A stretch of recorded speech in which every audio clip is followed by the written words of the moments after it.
Hello, everyone, and welcome to the Bitcoin Students Network Summit. So far, you've heard from a variety of amazing professors, students, industry leaders, and to close us out, we have none other than Jack Mallers. Jack, you've inspired many to dive deeper into Bitcoin, including myself. So thank you for joining us and bringing this full circle. Thanks for having me, man. You're a friend, and I look up to you in many ways in all you're doing at HRF. So it's an honor to be here. Let's do it. Thank you, sir. For those who don't know, I kind of just want to start with your Bitcoin origin story. So how did you get to the point where you are now? My Bitcoin origin story starts with my dad. So I often say I'm not as smart as some people make me out to be. I just have a really good dad. So my dad got me into Bitcoin, late 2012, early 2013. I was dropping out of college actually, which I know to the audience I'm speaking to, I don't recommend that necessarily, but at the time, I was pretty lost, pretty devastated, and he was getting into Bitcoin around that time. And so you could say I found Bitcoin during that time with my dad, but I would say I more caught Bitcoin at that time because I needed something that I could believe in. I needed something that was bigger than me that I could be a part of. I needed something that I could work towards, and I needed something that was really truthful. I was really depressed in this. I didn't totally understand modern day education systems, what all these resume buildings and doing all these pointless tests. I didn't understand where that would get me and why I was considered a failure for not being that good at reading Shakespeare. Yeah. And Bitcoin gave me this kind of alternative purpose to pursue with my father. And without him, I would not be anywhere where I am today. So he gets all the credit and he's the best dad in the world. Yeah, and Bitcoin certainly serves as this tool to help expedite and advance, right? So like a lot of students don't have to go to school, such as myself and many others. So you've since built Strike. Mhm. I know you started with Zap in 2017. How has that evolved? And as someone in your 20s building that out, what have you learned from that? Oh man. I would say both the best times of my life and arguably the worst times of my life I've experienced building the business, which I'm very thankful for in hindsight. Yeah, so for the audience, Zap was an open source Bitcoin wallet that had a focus on something called Lightning, which, to keep it simple, aimed to move Bitcoin super fast and for free, basically. And I was one of the first to build that wallet. And it was not a company, it was an open source project. But I would say that was the first time I became a builder, I became a doer, I became a leader. Before that point in 2017, so from 2012, 2013 to 2017, I was really just becoming an adult and a man and trying to follow in my dad's footsteps and get to understand this thing and how the world worked and, what I believed in and what I stood for. And then I started building stuff. And that eventually evolved into a business. And I think businesses are valuable because at the end of the day, I think building something profitable is the economic expression of making the world a better place because you're producing more value for the world than you're consuming from the world. And so then it evolved into a business. And what have I learned? I mean, at this point, we're probably one of the most profitable per employee Bitcoin companies in the world. So we've achieved an immense amount of scale. We're a category leader in different product lines like lending or brokerage or just how available we are globally. But my biggest takeaway was when I started the business, probably like a lot of folks listening, I thought my job was to predict the future. I thought my job was to decide what was best for other people. Like you watch the social network movies and you learn about Mark Zuckerberg, and that's who you want to be. You want to be the college dropout that is in their dorm room. I was in my dad's basement that defies all the laws of physics and creates something beautiful and amazing. And you're in the movies and you get the hot chicks. And I was really wrong about that. And in fact, Strike was on the brink of failure because I'm not very good at predicting the future, and nobody is. The state that all of us humans share is we can't change the past, we don't know the future, and all we have together is now. And that was a very humbling experience for me, is I'm not that much smarter than anybody. I don't know the future better than anybody.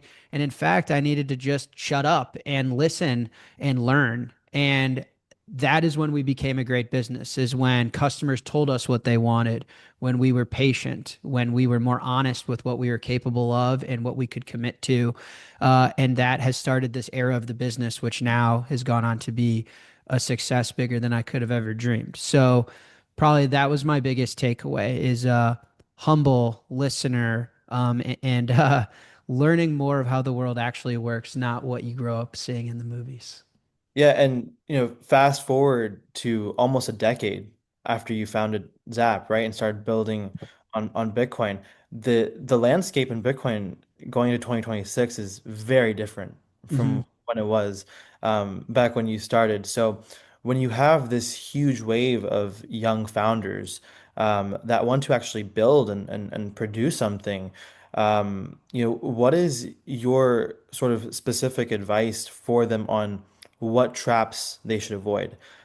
Because the scene is definitely more clustered than it was back then, you know? Yeah, totally. But I do avoid, and I even, prescribe this to myself. I do avoid trying to get too in the weeds. Hmm. Simple is better. And kind of my macro, so my zoomed out advice to anybody, no matter your age, but in specific to a younger audience, is do the hard thing.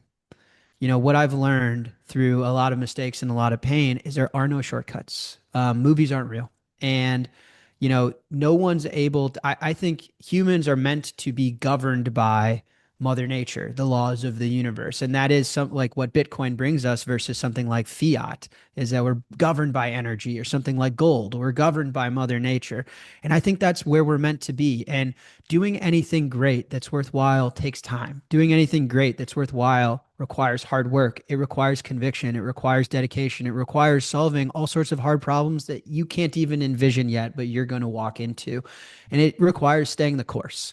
And that is my unequivocal advice to anyone young is allow yourself to be curious, ask questions, because the hardest part is actually finding something that you believe in enough to dedicate yourself in your life to, and then committing and staying that course. In order to build something worthwhile, it's going to take time and it's going to take work. This proof of work concept, I'm sure you've talked about with this audience in Bitcoin, you have to compound work on top of work. And so I tried to take plenty of shortcuts in my career. I thought I could defy the laws of physics. I thought I wanted to be Mark Zuckerberg, and you realize there's no such thing. So that is my high level advice: is the man that can commit thousands of hardworking days is going to outcompete the guy that tries to get lucky and win the lottery every day. Yeah, and it's also a big thing a big thing about timing, right? So you helped me understand this, is that we've at the Bitcoin Students Network, got to me and connect at this point hundreds of students, right? Which we didn't even think existed because when we got in to the space and started going to events nearly five years ago, right? We didn't see many teenagers or really people in their 20s, right? Because there's specific barriers for conferences.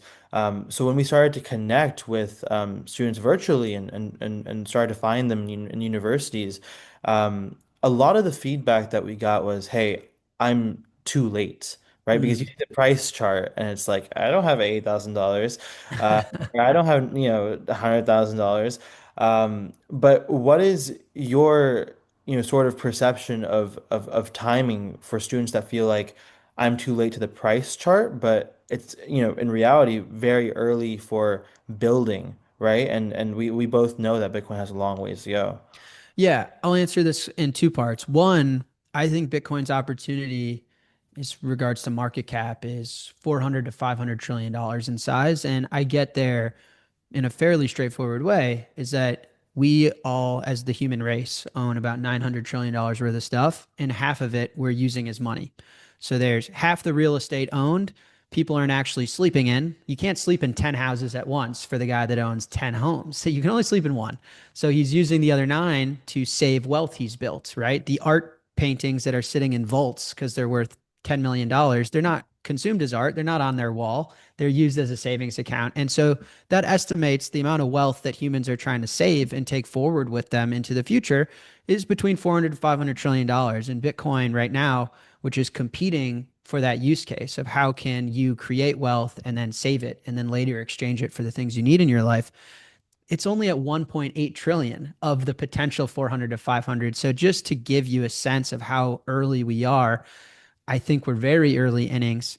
And then more practically speaking, as a business owner, into your latter point, I, for the first time in my career, feel like I built a product market fit business for utility in the industry this year. And I've been in Bitcoin. It depends on when you start counting 12 years, 13 years. And I've tried lightning, I've orange pilled governments, I've done it all. And Yeah. it wasn't until I launched our lending business where we've seen extreme product market fit, where people are actually using the Bitcoin on a hardware device and getting liquidity against it to put a down payment on a house, to start a business, to finance a medical emergency, to do whatever they need to do to improve their life. And so I think there's only been two or three successful business lines in this industry: buying Bitcoin, stable coins, and now maybe lending. But we haven't even entered the epoch of utility services for Bitcoin. Those are being defined even by folks like myself. Like, I've failed 20 times to have one thing that I'm actually excited about that I'm seeing, Yeah. experience product market fit. So if that doesn't tell you how early we are, like, we welcome all entrepreneurs with open arms in order to serve Bitcoin utility services so that the asset is more than something you purchase and put under your mattress. Right. So, you mentioned Bitcoin lending, right? And you mentioned all these different products that Strike has to offer when it comes to Bitcoin. A lot of people think that, a Bitcoin business model can just be, okay, buying and selling Bitcoin, right? And there's so much more to offer because you're seeing what, this now market has and what they want and what they crave. Um, focusing back on the point of Bitcoin, right? I'm sure you've experienced this and you've went through this as I have. Why focus on Bitcoin, right? When you have, especially now, this entire market of crypto and yeah, everything that we see in the middle, NFTs, Mhm. everything, right? So why do you still choose to focus on Bitcoin? I think so. There's a philosophical answer, and then there's a business answer. The philosophical one is Bitcoin has one enemy, and that enemy is fiat. That enemy is the existing financial system that has suppresses a lot of society, and in particular done a tremendous amount of injustice to the youth. I think of government debt as the closest thing to time travel we've ever experienced as the human race. Because if money is our time and energy in an abstracted form, right? Because you get up, you get out of bed, you go do stuff for other people, and in exchange for the time and energy and sacrifice you're contributing to the world, you're getting this money thing. And so, if money is by proxy a representation of you and your efforts, government's ability to borrow that at an extreme level is going into the future, pulling time and energy forward of future humans, of the youth, and Hmm. expending it today to go to wars, expending it today to finance government programs that don't ever actually pan out to be anything. And so, my point in saying that is Bitcoin's enemy is simple: it's fixing the societal chaos that our existing financial system has caused. All these other altcoins and cryptocurrencies, there's 10,000 enemies, and there's 10,000, NFTs were competing with art. Dental coin is competing with dentists, and it gets complicated, it gets convoluted. Bitcoin is better money. It's here to fix, I think, the largest problem in the world, the 400 to 500 trillion dollar problem in the world. And then that kind of parlays me into what I was talking about earlier, which is find something that you can be a part of that's bigger than you, and find something that you can work on that will last longer than you will, and commit to that and commit to the work. And so for me and my businesses, we're not constantly pivoting to flashy trends. We don't do what Justin Bieber is doing. We fundamentally believe that Bitcoin can solve half of the world's problems.